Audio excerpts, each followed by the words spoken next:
Hi everyone, and welcome back to Vegans, Veggies, and Vibes. I'm Amarais, and today we're going to be making some papusas. The first thing we're going to do in making our papusas is preheat our oven to 450 degrees and cut our squash in half so that it can bake. If you'd like, you can put oil on it, but you don't have to. You also don't need to skin it because we're going to be scooping the skin out. The next thing we're going to do is put our onion all chopped up into slivers and mix it with our cabbage, and then we're just going to pour hot water over it, boiling preferred, and we're gonna let that sit for 10 minutes. Okay, now that it's been 10 minutes, you can go ahead and strain your vegetables. I have them right here. Run them under some cold water to stop the cooking process, and now we're going to add our salt, vinegar, and oregano. So we're just gonna generously salt it. Add some oregano as well. And then put just some regular distilled white vinegar over the top. And then we're gonna let this sit for 20 minutes or even overnight, which is even better. And we're just gonna cover that and keep that in the fridge until we're ready to eat it with our papusas. Our squash just came out of the oven, and I wanted to show you guys what it means to be able to be fork tender. So besides like the initial break of the skin, it's completely soft underneath. And you can see besides that skin drop, completely soft. Right through there, completely soft. So that's how soft you want it for this recipe. And you wanna let that cool down completely before we mix it with our other ingredients. And I would also wait to cool it before you start peeling off the skin.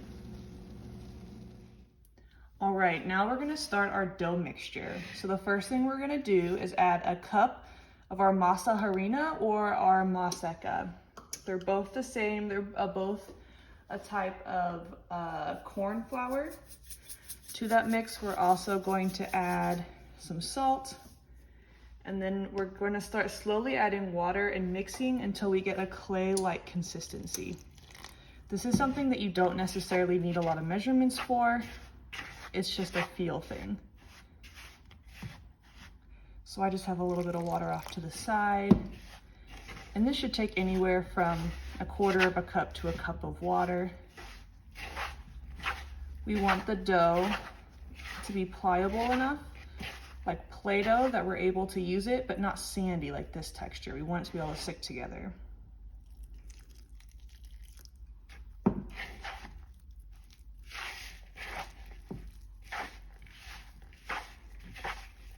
Papusas come from Central and South America. The country that is most known for papusas is actually El Salvador, but you can find types of papusas in other areas of Central and South America. They are normally stuffed with beans and cheese and pork skin, stuff like that.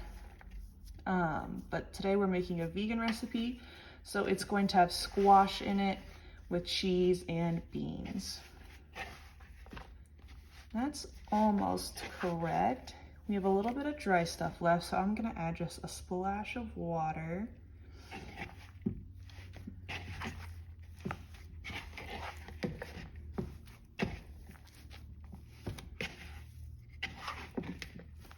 And because this dough doesn't have gluten in it, we don't need to worry about overworking the dough and building up too much gluten. All right, that looks like a good consistency. It's nice and pliable. We can keep it in shapes. It could maybe be a little wetter, but I don't want to get it too wet, so we're gonna leave it there. All right, next we're gonna get our filling ready. Now that our butternut squash has cooled, I'm gonna go ahead and scrape it out of the skin. The skin should basically peel off pretty easily. I would not recommend leaving the skin on. Usually I'm a proponent for leaving skin on vegetables, but on squash, it's very hard and not a yummy texture at all. It's also not necessarily the most nutritious part of the plant. unlike things like carrot and potato where the skin holds most of the nutrients. So we're gonna go ahead and just skin that. Now that we have all of our mix in the bowl and all of our skins off to the side, I'm going to go ahead and add in our chopped up peppers and our cheese. You could leave these out and add them in separately as you're making your papusas, but I like to go ahead and just mix everything together. If you didn't use all of your oregano in your coleslaw mix, you can go ahead and add a little oregano to this if you want for some extra flavor. This dough is really easy, well, the filling I should say. The filling is really simple and doesn't have a lot of seasoning to it. We're only adding salt. So if you want, you can go ahead and add other things like pepper for sure. I personally am. If you want it a little bit spicy, you could add red pepper flakes. If you want it to feel really fall flavors, you could add rosemary. You could really play with this and make it your own.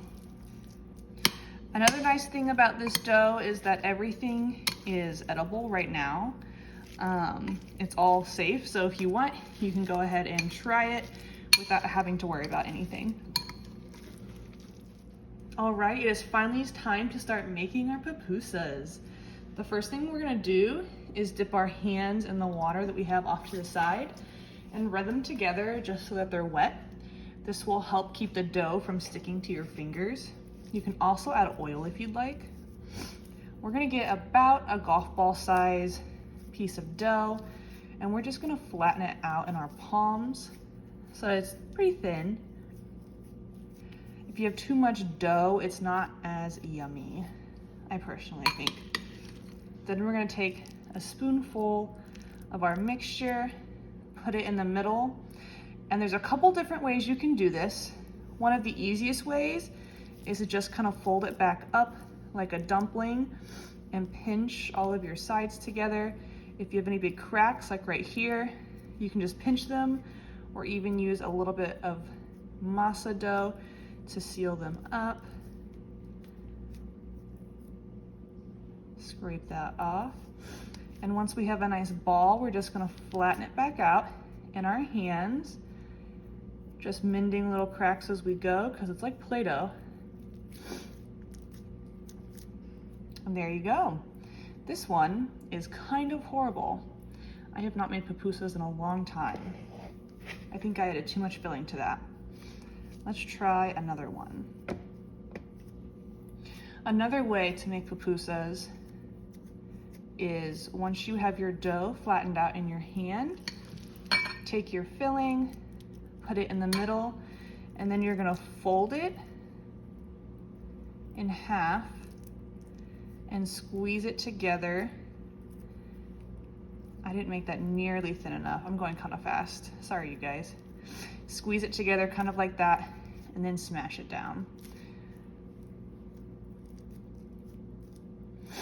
Take more time than what I'm doing right now. If you notice your dough is getting really crackly, you can add more liquid to it.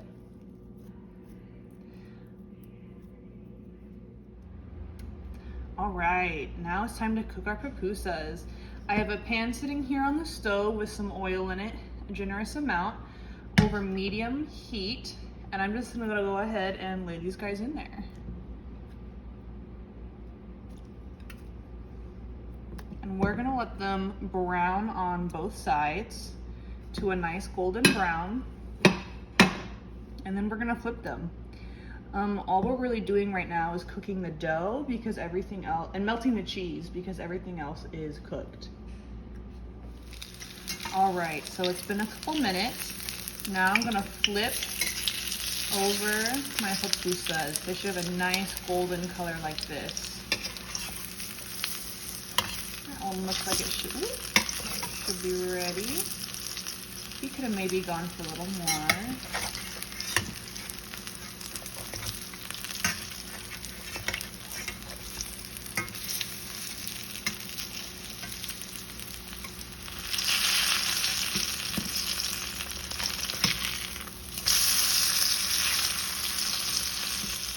Alright, our pupusas are almost done frying.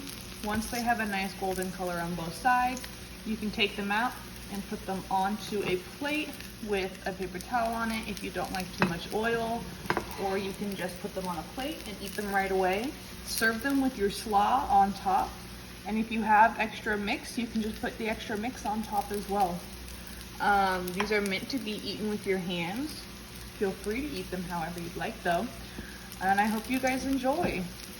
I would also recommend, if you're someone who likes a lot of sauce, you could add salsa or guacamole or sriracha if you like it extra vinegary and spicy. These are really easy to personalize. I hope you guys had as much fun making these as I did. Bye.